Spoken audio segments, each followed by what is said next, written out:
नमस्कार। समसामयिक विषयों पर आपके पसंदीदा कार्यक्रम विशेष में आपका स्वागत है। मैं हूं आपके साथ वैभव राज शुक्ला। मर्यादा पुरुषोत्तम श्री राम भारतीय समाज की आस्था, विश्वास और संस्कार के प्रतीक हैं। श्री राम के आदर्श और विचार न केवल सदियों से भारतीय संस्कृति को पोषित करते रहे हैं, बल्कि हमेशा सद्भाव और उन्नति की राह भी दिखाते रहे हैं। ये राम की महिमा और विचारों की सार्थकता ही है जो भारत की सीमाओं को लांघकर पूरी दुनिया में इनका वजूद फैल चुका है और पूरी दुनिया में राम की पूजा होने लगी। दुनिया भर में राम को मानने और पूजने वाले करोड़ों लोग हैं। ये कहा भी जाता है कि राम सबके हैं और सब राम के। राम न केवल भारत में पूजे जाते हैं, बल्कि Indonesia, Thailand, Sri Lanka, Mauritius, Malaysia, Cambodia समेत दुनिया के अनेक देशों में राम और राम कथा का विशेष महत्व है। राम की महिमा और महत्व का अंदाजा इसी बात से लगाया जा सकता है कि इंडोनेशिया जैसा एक मुस्लिम देश रामायण की थीम पर डाक टिकट जारी करता है। लंबे समय से राम की जन्मभूमि अयोध्या में राम मंदिर के निर्माण की मांग की जा रही थी। इसे लेकर कई टाइटल सूट भी कोर्ट में दाखिल हुए। आखिरकार पिछले साल 9 नवंबर को सुप्रीम कोर्ट ने अयोध्या में राम मंदिर निर्माण से जुड़ा ऐतिहासिक फैसला सुनाया, जो अपने आप में देश के सौहार्द को और मजबूती देने वाला फैसला था। इसी दिशा में अब राम मंदिर निर्माण को लेकर केंद्र सरकार द्वारा श्री राम जन्मभूमि तीर्थ क्षेत्र न्यास के गठन की घोषणा कर दी गई है। इस ट्रस्ट के माध्यम से अब जल्द ही राम मंदिर निर्माण का कार्य शुरू हो जाएगा। वहीं सुप्रीम कोर्ट के निर्देशानुसार अयोध्या में सुन्नी सेंट्रल वक्फ बोर्ड को भी जमीन आवंटित कर दी गई है। तो आज के विशेष में हम बात करने जा रहे हैं श्री राम जन्मभूमि तीर्थ ट्रस्ट की। जानेंगे इसके गठन और कार्यों को। इसके साथ ही बात करेंगे सुप्रीम कोर्ट के ऐतिहासिक फैसले की भी। तो आइए शुरू करते हैं आज का विशेष।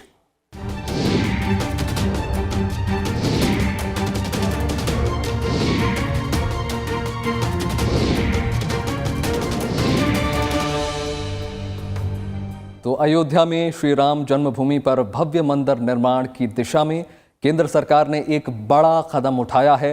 सुप्रीम कोर्ट के आदेश के मुताबिक केंद्र सरकार ने अयोध्या में श्री राम मंदिर के निर्माण के लिए ट्रस्ट के गठन की घोषणा कर दी है। इस ट्रस्ट का नाम श्री राम जन्मभूमि तीर्थ क्षेत्र रखा गया है। प्रधानमंत्री नरेंद्र मोदी ने 5 फरवरी को लोकसभा में ट्रस्ट को केंद्रीय कैबिनेट से मंजूरी मिलने की जानकारी दी थी।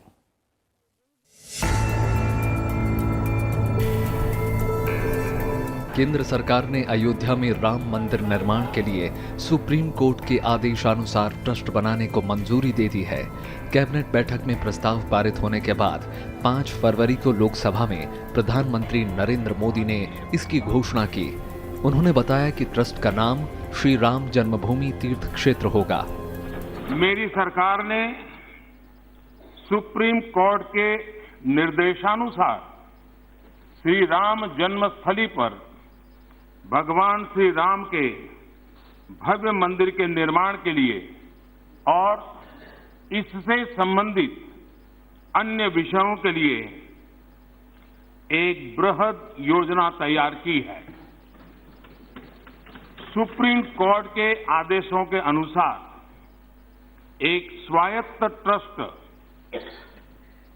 श्री राम जन्मभूमि तीर्थ क्षेत्र ट्रस्ट का नाम होगा। श्री राम जन्मभूमि तीर्थ क्षेत्र का गठन करने का प्रस्ताव पारित किया गया है। ट्रस्ट अयोध्या में भगवान श्री राम के मंदिर निर्माण और उससे संबंधित विषयों पर निर्णय लेने के लिए पूर्ण रूप से स्वतंत्र होगा।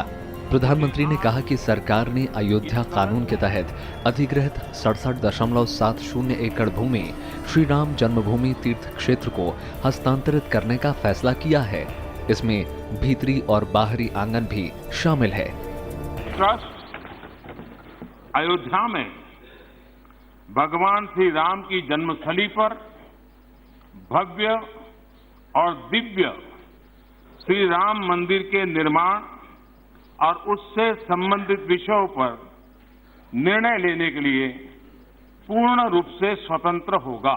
मेरी सरकार ने फैसला किया है कि अयोध्या कानून के तहत अधिगृहित संपूर्ण भूमि जो लगभग 67.703 एकड़ है और जिसमें भीतरी और बाहरी आंगन भी सम्मिलित है, उसे नवगठित श्री राम जन्मभूमि तीर्थ क्षेत्र को हस्तांतरित किया जाए। इस बीच उत्तर प्रदेश सरकार ने अयोध्या में सुन्नी वक्फ बोर्ड को 5 एकड़ भूमि देने की मंजूरी दे दी है। अयोध्या जिले की सोहावल तहसील में धन्नीपुर गांव में ये भूमि बोर्ड को दिए जाने का फैसला लिया गया। सुप्रीम कोर्ट ने नवंबर 2019 में अपने ऐतिहासिक फैसले में सुन्नी वक्फ बोर्ड को अयोध्या में मस्जिद निर्माण के लिए 5 एकड़ भूमि आवंटित करने का आदेश दिया था। प्रधानमंत्री ने लोकसभा में कहा कि सुप्रीम कोर्ट के फैसले के अनुसार सुन्नी वक्फ बोर्ड को 5 एकड़ जमीन देने के संबंध में उत्तर प्रदेश सरकार से आग्रह किया गया था और उत्तर प्रदेश सरकार ने इसे मंजूरी दे दी है। माननीय सर्वोच्च अदालत के आदेश अनुसार गहन विचार विमर्श और संवाद के बाद अयोध्या में 5 एकड़ जमीन सुन्नी वक्फ बोर्ड को आवंटित करने का अनुरोध उत्तर प्रदेश सरकार से किया गया। इस पर राज्य सरकार ने भी अपनी सहमति प्रदान कर दी है। प्रधानमंत्री नरेंद्र मोदी ने अयोध्या में श्री राम धाम के जीर्णोद्धार के लिए भव्य राम मंदिर के निर्माण के लिए सभी दलों से समर्थन की अपील भी की। मेरी सरकार सबका साथ, सबका विकास, सबका विश्वास के मंत्र पर चल रही है। आइए इस ऐतिहासिक क्षण में हम सभी सदस्य मिलकर अयोध्या में श्री राम धाम के जीर्णोद्धार के लिए, भव्य राम मंदिर के निर्माण के लिए एक स्वर में अपना समर्थन दें। केंद्र सरकार ने सुप्रीम कोर्ट के आदेशानुसार अयोध्या में श्री राम मंदिर निर्माण के लिए गठित श्री राम जन्मभूमि तीर्थ क्षेत्र न्यास के सदस्यों के नामों की घोषणा भी कर दी है। केंद्रीय गृह मंत्री अमित शाह ने श्री राम जन्मभूमि तीर्थ क्षेत्र ट्रस्ट बनाने की प्रधानमंत्री नरेंद्र मोदी की संसद में घोषणा के बाद उन्हें बधाई दी। उन्होंने ट्वीट करके कहा कि भारत सरकार ने अयोध्या में श्री राम के भव्य मंदिर के निर्माण की दिशा में अपनी कटिबद्धता दिखाते हुए श्री राम जन्मभूमि तीर्थ क्षेत्र नाम से ट्रस्ट बनाने का ऐतिहासिक निर्णय लिया है। गृह मंत्री ने कहा कि श्री राम जन्मभूमि तीर्थ क्षेत्र ट्रस्ट में 15 ट्रस्टी होंगे, जिसमें से एक ट्रस्टी हमेशा दलित समाज से रहेगा। इस बीच अयोध्या में राम मंदिर निर्माण के लिए गठित श्री राम जन्मभूमि तीर्थ क्षेत्र ट्रस्ट को पहला दान मिल गया। केंद्र सरकार ने 5 फरवरी को ट्रस्ट को 1 रुपए का दान नकद में दिया ताकि ट्रस्ट अयोध्या में राम मंदिर निर्माण का कार्य आरंभ कर सके। केंद्र सरकार की ओर से ये दान ट्रस्ट को गृह मंत्रालय में अवर सचिव डी मुर्मू ने दिया। ट्रस्ट अचल संपत्ति समेत बिना किसी शर्त के किसी भी व्यक्ति से किसी भी रूप में दान, अनुदान, अंशदान और योगदान ले सकता है। 9 नवंबर 2019 को ऐतिहासिक फैसले में सुप्रीम कोर्ट ने अयोध्या में मंदिर निर्माण के लिए केंद्र सरकार को 3 महीने के अंदर ट्रस्ट बनाने को कहा था। Bureau report, Rajya Sabha TV. Ayodhya में भव्य राम मंदिर के निर्माण के लिए श्री राम जन्मभूमि तीर्थ क्षेत्र न्यास का गठन हो गया है। श्री राम जन्मभूमि तीर्थ क्षेत्र के नाम से गठित इस 15 सदस्यीय ट्रस्ट में एक ट्रस्टी अनिवार्य रूप से दलित होगा। ट्रस्ट के डीड में ही इसके 9 सदस्यों के नाम दिए गए हैं। इसमें सुप्रीम कोर्ट में रामलला के मुख्य पैरोकार रहे वरिष्ठ वकील के पारासरण को ट्रस्ट का अध्यक्ष बनाया गया है। आइए जानते हैं ट्रस्ट के अन्य सदस्यों और इसके कामकाज के बारे में।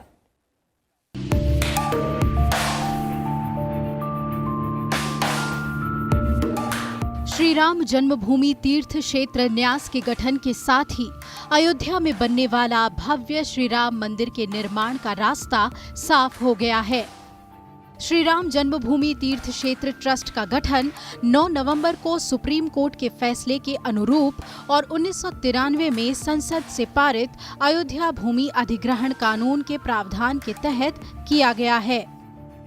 ट्रस्ट के सभी सदस्यों का हिंदू होना अनिवार्य बनाया गया है।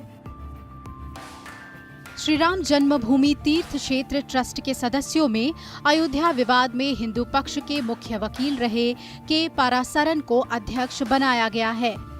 वो राम सेतु समुद्रम परियोजना पर भी मुकदमा लड़ चुके हैं। उन्हें पद्म भूषण और पद्म विभूषण जैसे पुरस्कारों से सम्मानित किया जा चुका है। ट्रस्ट के दूसरे सदस्य हैं अयोध्या के होम्योपैथिक चिकित्सक डॉक्टर अनिल मिश्रा। फिलहाल डॉक्टर अनिल मिश्रा संघ के अवध प्रांत के प्रांत कार्यवाह हैं। वो Uttar Pradesh homeopathic medicine board के रजिस्ट्रार पद पर भी कार्यरत हैं। इसके साथ ही अयोध्या राज परिवार के वंशज विमलेंद्र मोहन प्रताप मिश्र को भी ट्रस्ट में शामिल किया गया है। वहीं दलित सदस्य के तौर पर दलित समुदाय से ताल्लुक रखने वाले कामेश्वर चौपाल को भी ट्रस्ट में सदस्य बनाया गया है। 1989 के राम मंदिर आंदोलन के समय हुए शिलान्यास में कामेश्वर चौपाल ने ही राम मंदिर की पहली ईंट रखी थी। निर्मोही अखाड़े के प्रतिनिधि के रूप में महंत दिनेंद्र दास को भी ट्रस्ट में शामिल किया गया है।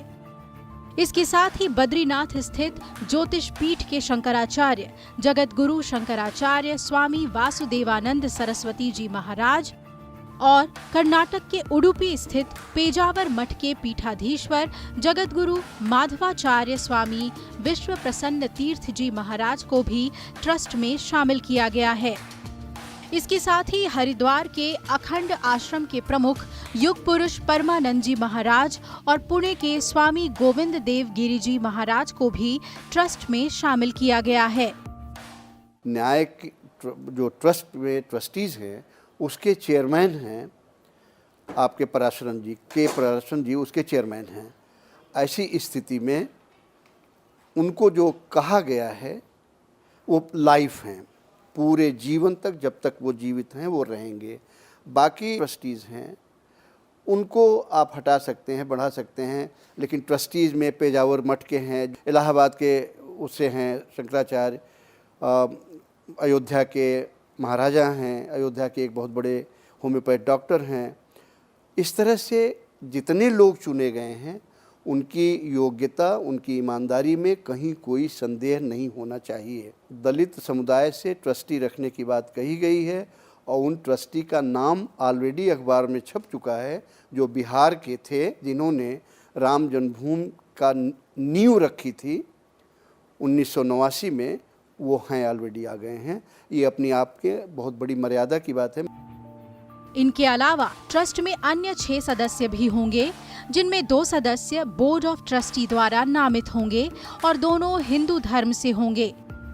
अन्य सदस्यों में केंद्र सरकार द्वारा नामित एक हिंदू धर्म का प्रतिनिधि जो केंद्र के तहत IAS अधिकारी होगा। ये संयुक्त सचिव के पद से नीचे का व्यक्ति नहीं होगा। ये पदेन सदस्य होगा। साथ ही राज्य सरकार द्वारा नामित एक हिंदू धर्म का प्रतिनिधि जो यूपी सरकार के अंतर्गत IAS अधिकारी होगा। वो राज्य सरकार के सचिव के पद से नीचे नहीं होगा। ये भी पदेन सदस्य होगा। इसके अलावा अयोध्या के जिलाधिकारी पदेन ट्रस्टी होंगे।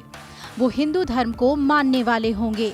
अगर किसी कारण से मौजूदा कलेक्टर हिंदू धर्म के नहीं हैं, तो अयोध्या के एडिशनल कलेक्टर जो हिंदू धर्म के होंगे वो पदेन सदस्य होंगे। ट्रस्ट का 15वां सदस्य भी पदेन होगा, जो ट्रस्ट द्वारा राम मंदिर कॉम्प्लेक्स के विकास और प्रशासनिक देखरेख के लिए बनने वाली कमेटी का अध्यक्ष होगा। इसका चयन भी ट्रस्ट के सदस्य ही करेंगे। ट्रस्ट का पहले मेंबर्स गवर्नमेंट द्वारा अपॉइंट किए जाएंगे।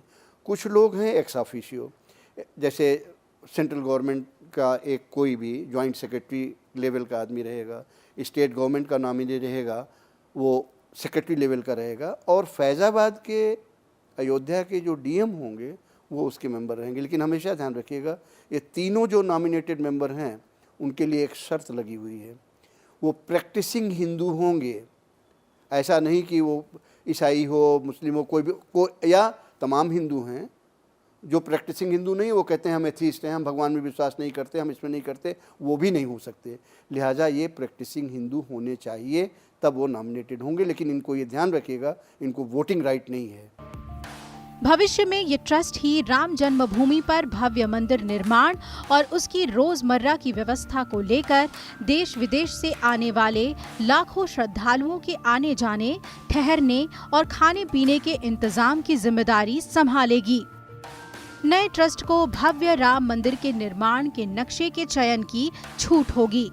वो चाहे तो राम मंदिर न्यास ट्रस्ट के नक्शे और निर्माण सामग्री का उपयोग कर सकता है या फिर नए सिरे से नक्शे भी बनवा सकता है। ट्रस्ट एक सामूहिक दल है, सामूहिक रूप से सब लोग काम करेंगे। एक बार जब ट्रस्ट मिलेंगे, ट्रस्टी सब मिलेंगे, तो वो तय करेंगे कि क्या क्या इश्यूज हैं, क्या क्या चीज़ें हैं और किसको क्या जिम्मेदारी संभालनी चाहिए। लेकिन अभी तो मिले भी नहीं ना, तो गवर्नमेंट ने एक ट्रस्ट बनाया है, लेकिन गवर्नमेंट किसी के कामकाज को निर्धारित करने नहीं जा रही है। ये गवर्नमेंट के अधिकार क्षेत्र से पूरी तौर पर बाहर है। एक तरह से ये ट्रस्ट पूरी तौर से गवर्नमेंट से या किसी भी चीज़ से मुक्त है। ट्रस्ट के डीड में ही साफ कर दिया गया है कि इसके गठन के बाद सरकार की इसमें कोई भूमिका नहीं होगी, यानी ये सरकारी दखल से पूरी तरह मुक्त होगा। फिलहाल ट्रस्ट का पंजीकृत पता R20 ग्रेटर कैलाश पार्ट 1 नई दिल्ली 110048 है, जिसे बाद में दूसरी जगह स्थानांतरित भी किया जा सकता है। ट्रस्ट को राम मंदिर निर्माण और उसके रख रखाव के लिए धन जुटाने और उसके प्रबंधन की पूरी छूट होगी। Bureau report, Rajya Sabha TV. 9 नवंबर 2019 की तारीख इतिहास के पन्नों में तब दर्ज हो गई जब अयोध्या जमीन विवाद में सुप्रीम कोर्ट ने ऐतिहासिक फैसला सुनाते हुए जमीन का हक राम जन्मभूमि न्यास को दे दिया। 450 साल से भी ज्यादा पुराने अयोध्या विवाद का समाधान पूर्व चीफ जस्टिस रंजन गोगोई की अगुवाई वाली संविधान पीठ ने किया। आइए जानते हैं अयोध्या विवाद का इतिहास। अयोध्या विवाद मामले में सुप्रीम कोर्ट ने 9 नवंबर 2019 को अपना ऐतिहासिक फैसला सुनाया। सुप्रीम कोर्ट की संविधान पीठ ने सर्वसम्मति से फैसला सुनाया था। संविधान पीठ में chief justice Ranjan Gogoi, justice S.A. Bobde, justice D.Y. Chandrachud, justice Ashok Bhushan, justice S. Abdul Nazeer शामिल थे। 5 जजों की संविधान पीठ ने 40 दिनों की लगातार सुनवाई के बाद 16 अक्टूबर 2019 को फैसला सुरक्षित रख लिया था। पीठ ने इसके बाद रामलला विराजमान को अयोध्या की 2.77 एकड़ विवादित जमीन का मालिकाना हक देने का फैसला सुनाया। कोर्ट ने केंद्र सरकार को मंदिर बनाने के लिए 3 महीने के अंदर ट्रस्ट बनाने के निर्देश दिए और कहा कि 2.77 एकड़ जमीन केंद्र सरकार के रिसीवर के पास रहेगा। सुप्रीम कोर्ट ने अपने फैसले में कहा कि बाबरी मस्जिद खाली जमीन पर नहीं बनी थी। ASI के मुताबिक मंदिर के ढांचे के ऊपर ही मस्जिद बनाई गई थी। कोर्ट ने निर्मोही अखाड़े के दावे को भी खारिज कर दिया। संविधान पीठ ने साफ किया कि सुन्नी वक्फ बोर्ड विवादित जमीन पर अपना मालिकाना हक साबित नहीं कर सका। ऐसे में कोर्ट ने फैसला रामलला विराजमान के पक्ष में सुनाया। कोर्ट ने केंद्र सरकार को सुन्नी वक्फ बोर्ड को मस्जिद के लिए कहीं और 5 एकड़ जमीन देने के निर्देश दिए। इस मामले को सुलझाने के लिए तत्कालीन चीफ जस्टिस रंजन गोगोई ने मध्यस्थता की पहल भी की थी। फैसले में एक ये चैलेंज किया गया कि राम कभी पैदा नहीं हुए थे, यानी और राम का अवतार एक उनका स्वरूप, मानव स्वरूप नहीं माना जा सकता। सुप्रीम कोर्ट ने ये नहीं माना। उन्होंने कहा नहीं, राम का अवतार मानव रूप में है, ये मान्यता है और इसको कानूनी मान्यता दी गई। नंबर 2, जो जन्मभूमि स्थान था वो किसी, चाहे निर्मोही अखाड़ा हो, चाहे विश्व हिंदू परिषद हो, चाहे जो हो, किसी को नहीं दी गई। एक पार्टी थी रामलला विराजमान। रामलला विराजमान, हमारे यहाँ ये परंपरा है कि ईश्वर को एक व्यक्ति माना गया है, इसीलिए ईश्वर के नाम पर संपत्तियाँ होती हैं, अकाउंट होता है ये। तो कोर्ट ने ये भी माना कि राम को अधिकार है जमीन हक रखने का, मालिकाना हक का, अकाउंट बनाने का। राम तो ये मान लिया गया। तीसरा ये कि ज़मीन राम के नाम कर दी गई। और चौथा कि ये सारे कामकाज मंदिर बनाने का ट्रस्ट करेगा, जिसका निर्माण 3 महीने के अंदर अंदर होना है। अयोध्या मामले को लेकर 4 टाइटल सूट दर्ज किए जा चुके थे। पहली बार जनवरी 1950 में गोपाल सिंह विशारद ने फैजाबाद अदालत में एक अपील दायर कर रामलला की पूजा अर्चना की विशेष इजाजत मांगी। इसी तरह का एक और मुकदमा दिसंबर 1950 में महंत परमहंस रामचंद्र दास की ओर से दायर किया गया। बाद में परमहंस दास ने मुकदमा वापस ले लिया। दिसंबर 1959 में निर्मोही अखाड़ा ने टाइटल सूट के लिए तीसरा मुकदमा दायर किया। इसके बाद दिसंबर 1961 में उत्तर प्रदेश सुन्नी वक्फ बोर्ड ने बाबरी मस्जिद के मालिकाना हक के लिए चौथा टाइटल सूट मुकदमा दायर किया था। 1885 में भी एक मुकदमा हुआ जिसके तहत ये पाया गया था कि यहाँ राम लला की जगह है और यहाँ पे पूजा होती है। बाद में ब्रिटिशर्स ने इस पे ताले वगैरह लगवा दिए, लेकिन ताला खुला और वो भी अयोध्या के एक जज थे, उनके कहने पे खुला। और बाद में ये सारे मुकदमे जितने नीचे के कोर्ट में चल रहे थे, इलाहाबाद हाई कोर्ट ट्रांसफ़र हुए। इलाहाबाद हाई कोर्ट ने माना कि रामलला का ये जन्म स्थान है, ये ज़मीन है, उनकी है, और इसके नीचे एक राम मंदिर था जिसको तोड़ा गया। और लेकिन उन्होंने जो किया, ये जो टाइटल डिस्प्यूट था कि आपका मालिकाना हक है नहीं, उससे वो बाहर चले गए और उन्होंने 3 पक्षों में इसको बांट दिया, जो कि वो नहीं कर सकते थे। यही मामला फिर सुप्रीम कोर्ट गया, सारी पार्टियां गईं और उन्होंने इसका चैलेंज किया और वहाँ सुप्रीम कोर्ट ने कहा नहीं, ये नहीं हो सकता। उनका फैसला उन्होंने जो तीनों में बांटा था उसको हटाया और एक पक्ष रामलला को उस ज़मीन का मालिकाना हक दिया और भव्य मंदिर बनाने का निर्णय दिया और बताया कि 3 महीने के अंदर ट्रस्ट बना के मंदिर निर्माण कार्य शुरू करिए। इलाहाबाद हाई कोर्ट में भी अयोध्या विवाद लंबा चला था। 4 अप्रैल 2002 में अयोध्या के विवादित स्थल पर मालिकाना हक को लेकर इलाहाबाद उच्च न्यायालय के 3 जजों की पीठ ने सुनवाई शुरू की थी। 2003 के मार्च से अगस्त में इलाहाबाद उच्च न्यायालय के निर्देश पर भारतीय पुरातत्व सर्वेक्षण ने अयोध्या में खुदाई की। भारतीय पुरातत्व सर्वेक्षण का दावा था कि मस्जिद के नीचे मंदिर के अवशेष होने के प्रमाण मिले हैं। मुस्लिमों में इसे लेकर अलग अलग मत थे। 28 सितंबर 2010 को सर्वोच्च न्यायालय ने इलाहाबाद उच्च न्यायालय को विवादित मामले में फैसला देने से रोकने वाली याचिका खारिज कर दी। 30 सितंबर 2010 को justice Sudhir Agarwal, justice SU Khan और जस्टिस DV शर्मा की बेंच ने अयोध्या विवाद पर अपना फैसला सुनाया। कोर्ट ने 2.77 एकड़ विवादित भूमि को 3 बराबर हिस्सों में बांटने का फैसला सुनाया। राम मूर्ति वाला पहला हिस्सा रामलला विराजमान को, राम चबूतरा और सीता रसोई वाला दूसरा हिस्सा निर्मोही अखाड़े को और बाकी बचा हुआ तीसरा हिस्सा सुन्नी वक्फ बोर्ड को दिया गया। बेंच ने इस फैसले के लिए आर्कियोलॉजिकल सर्वे ऑफ इंडिया की रिपोर्ट को ही आधार माना था। इसके अलावा भगवान राम के जन्म होने की मान्यता को भी फैसले में शामिल किया गया था।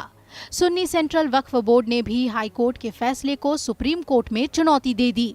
इस मामले में कई और याचिकाएं दायर हुई, जिस पर सुनवाई करते हुए सुप्रीम कोर्ट ने मई 2011 को हाई कोर्ट के फैसले पर रोक लगा दी थी। सुप्रीम कोर्ट ने फैसला दिया, उस फैसले में वो सारा इतिहास भी देखा गया। इतिहास में अगर आप इलाहाबाद हाई कोर्ट का भी देखेंगे, उन्होंने बहुत ही विस्तृत तौर पर इस इतिहास की चर्चा करी, सबूतों की चर्चा करी और उस इतिहास में ये पाया गया कि 1528 में ये मंदिर राम मंदिर गिराया गया था और मीर बकी जो जनरल था बाबर का, उसने गिराया था।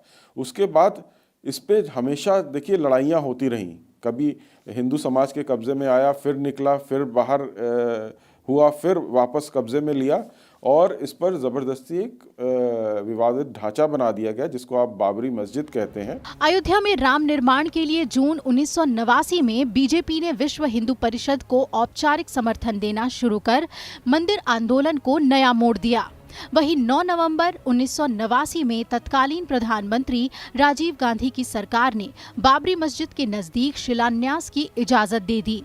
अक्टूबर 1991 में उत्तर प्रदेश के कल्याण सिंह सरकार ने बाबरी मस्जिद के आसपास की 2.77 एकड़ भूमि को अपने अधिकार में ले लिया।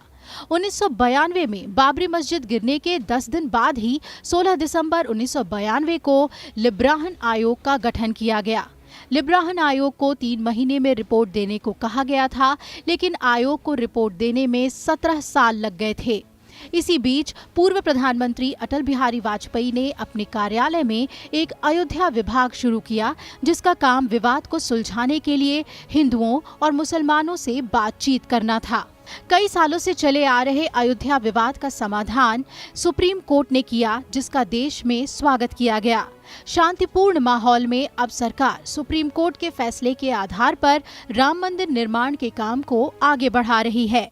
Bureau report, Rajya Sabha TV.